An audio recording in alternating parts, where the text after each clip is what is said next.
Bismillahirrahmanirrahim. Assalamualaikum warahmatullahi wabarakatuh. Subhanallah walhamdulillah wa la ilaha illallah wallahu akbar astaghfirullah. Kesemuanya merupakan kalimah-kalimah thayyibah yang senantiasa kita harus selalu sering kita ucapkan. Zikir, istighfar. Zikir dan istighfar kita sebagai bukti syukur atas segala nikmat yang Allah berikan kepada kita. Ya. Apa saja yang Allah berikan kepada orang yang senantiasa dalam hidupnya selalu berzikir, selalu beristighfar. Teringat sebuah kisah seorang syekh, seorang ulama besar di Baghdad, Irak, yaitu Imam Ahmad bin Hanbal.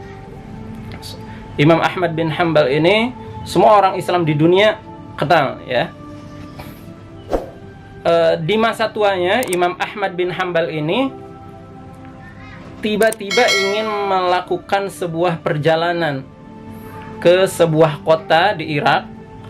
Di sebuah riwayat disebutkan bahwa kota tersebut adalah kota Basrah di Irak. Kemudian tibalah saatnya Imam Ahmad bin Hanbal ini melakukan sebuah perjalanan. Semua orang kenal nama Ahmad bin Hanbal, tetapi tidak kenal orangnya yang mana gitu. Karena pada masa itu nggak ada seperti kita, ada foto, ada sosial media yang bisa mengenal sosok orangnya gitu. Tapi hanya mengenal namanya saja, seorang ulama besar. Tapi ketika lewat sebuah perjalanan, tidak ada orang yang mengetahui bahwa itu Ahmad bin Hanbal. Ya. Kemudian ketika malam tiba, Imam Ahmad bin Hanbal tiba di sebuah kota tujuan tersebut, melakukan sholat di masjid, sholat maghrib, sholat isya. Kemudian setelah sholat isya, zikir, tiba-tiba seorang marbot masjid itu datang menemui beliau. Wahai syekh, syekh di sini karena dalam lisan orang Arab syekh itu karena beliau juga tidak mengetahui bahwa itu adalah Ahmad bin Hanbal gitu. Kalau dia mengetahui bahwa itu Imam Ahmad bin Hanbal, pasti akan memperlakukannya dengan mulia. Syekh di sini adalah orang tua. Wahai orang tua gitu. Sedang apa engkau di sini? Kata marbot masjid tersebut.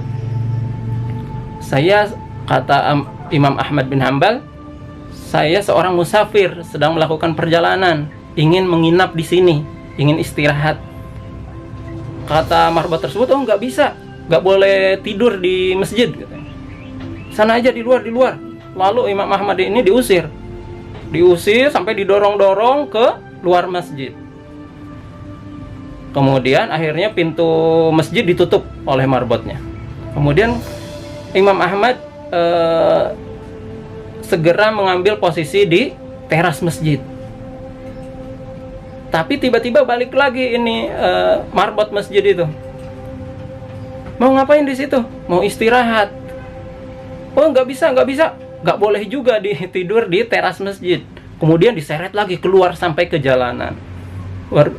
Karena beliau ini tidak mengetahui bahwa itu adalah seorang ulama besar.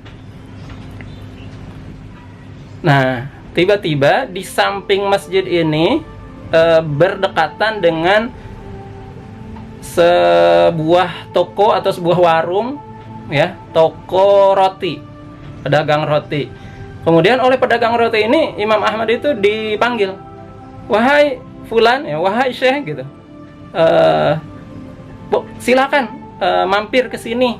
Di sini saya pedagang roti, pembuat roti. Di belakang ada tempat untuk istirahat, untuk menginap. Silahkan boleh menginap di sana, katanya. Bersyukur sekali Imam Ahmad bin Hanbal ini. Kemudian sambil mau beristirahat, menjelang istirahat, Imam Ahmad bin Hanbal di toko itu, di toko roti itu, sungguh takjub melihat bahwa penjual roti ini ketika membuat roti, setiap aktivitasnya membuat roti, mulutnya selalu berucap zikir, istighfar. sambil membuat roti, sambil ngadonin bahan-bahan roti, subhanallah walhamdulillah wala ilaha illallah wallahu akbar astagfirullah, terus gitu, tidak berhenti mulutnya berucap zikir istighfar. Hanya ketika diajak ngobrol oleh Ahmad bin Hambal baru berhenti zikir. Tapi ketika obrolan itu terhenti, kembali zikir lagi, subhanallah gitu ya. Sehingga penasaran Imam Ahmad bin Hambal ini kemudian bertanya, wahai penjual roti ini gitu ya, sejak kapan Anda melafazkan seperti itu? Wah, ini saya sudah lakukan sejak lama, sejak masih bujang gitu kan, sejak lama, sejak kecil. Wah, luar biasa ya. Kemudian apa yang telah Allah berikan, yang telah engkau dapatkan dengan engkau banyak berzikir seperti itu? Kata penjual roti ini, alhamdulillah, tidak ada satu doa pun yang aku panjatkan kecuali Allah mengijabah doa tersebut. Jadi apapun doanya selalu diijabah. Ini luar biasa.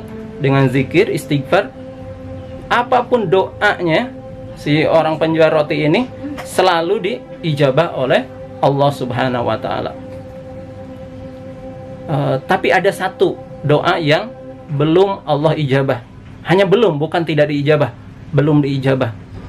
Kemudian Imam Ahmad ini penasaran, apa doa tersebut?